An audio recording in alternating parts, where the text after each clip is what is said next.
All right, so we got big news for Brett Gardner fans. Brett Gardner is coming back, this per Mark Feinsand and MLB Network. Brett is, of course, a fan favorite, been with the team for 13 years. This will be his 14th year with New York. A couple of days ago, Aaron Boone said that Clint Frazier was going to be the starting left fielder in 2021. I don't think this changes anything there. It does give Aaron Boone a chance to get an extra left-handed bat in the lineup. So obviously the Yankees did need a left-handed bat. They know Brett Gardner. They like Brett Gardner. He's got a history with the team. He's got a rapport with the fans. He's a great clubhouse guy. He can still play defense. He can still run the bases a little bit. The impression I got last year was that he was just a tick late on the fastball.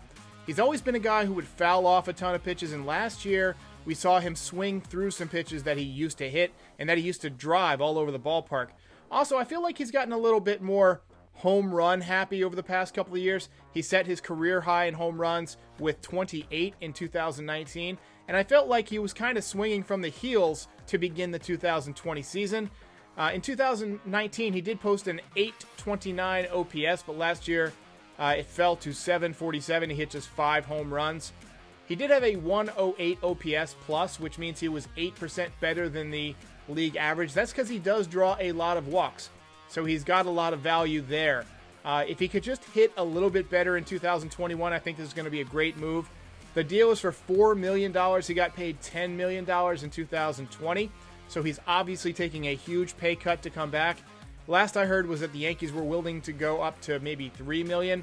Seems like Brett Gardner was able to weasel out that extra $1 million from Hal Steinbrenner, but this still keeps the Yankees under the luxury tax threshold. I still think they have maybe a couple of $1 million to play with if they need to go out and get somebody at the trade deadline. They might have to move some salary if they choose to do that.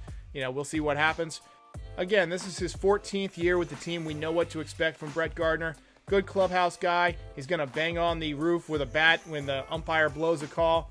But he's a guy that brings a lot of heart and a lot of passion to the roster. The fans love him, and he deserved a chance to retire in front of the fans, even if it's going to be only a quarter of the stadium or whatnot.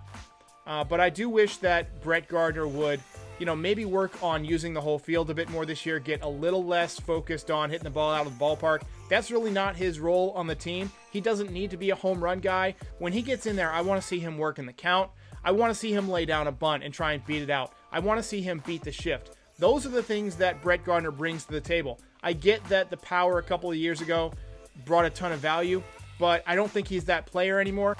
I want to see that old Brett Gardner who could beat you in a ton of different ways. He could beat you by drawing a walk and stealing second, or by making a great catch, or by hitting a base hit through the hole to end the division series in 2017. That's the Brett Gardner that we need. We don't need the guy who's going to try and swing for the upper deck every time, but I'm glad to see him back, and I hope that he can bring some value to the team this year.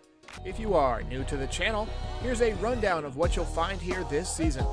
Pre-game shows and post-game reactions from most Yankees games. I also do a podcast, 15 to 20 minutes if it's solo, 30 to 45 if I have a guest.